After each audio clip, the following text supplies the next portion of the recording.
Imagine a nation at war, bombed cities, blockaded ports, farmland destroyed, supply lines shattered. Now imagine this: instead of surrendering to famine, they turned to fungus. Not bread, not meat, not imported grain, mushrooms.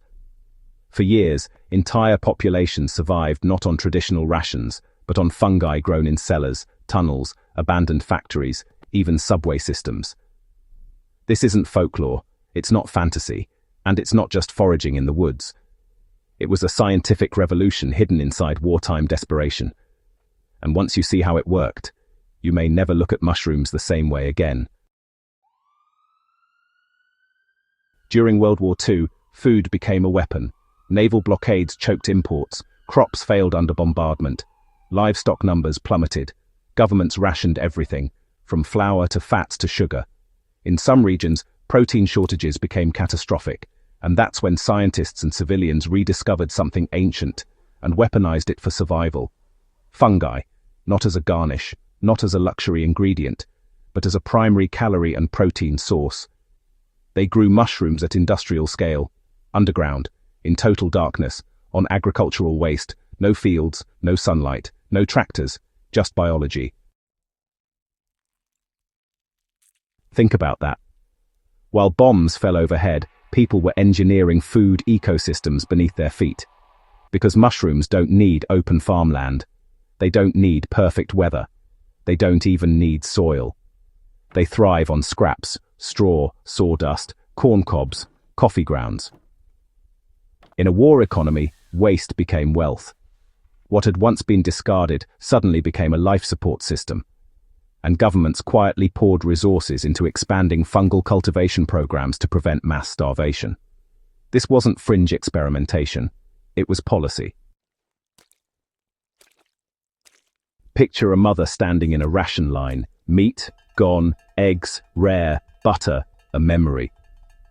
But in local markets, baskets of cultivated mushrooms appeared, dense, savory, protein-rich. Communities transformed basements into growing chambers. Abandoned railway tunnels became farms. Even bomb shelters were repurposed into mushroom production sites.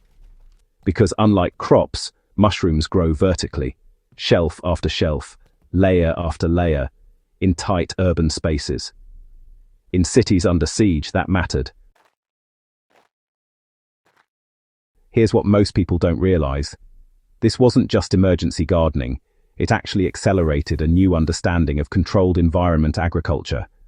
Researchers refined humidity systems and temperature regulation techniques, and even spawn production methods. They studied fungal life cycles with this kind of wartime urgency, you know? And in doing so, they laid the groundwork for modern indoor farming. Long before hydroponics became trendy, fungi were already proving you could grow serious calories without fields. The war, well, it forced innovation at scale, and fungi answered the call. But here's the twist that blows most people's minds. Mushrooms weren't just filler food. They helped stretch meat supplies. They replaced scarce ingredients. They even boosted morale with umami-rich flavor when diets had turned bland and starchy.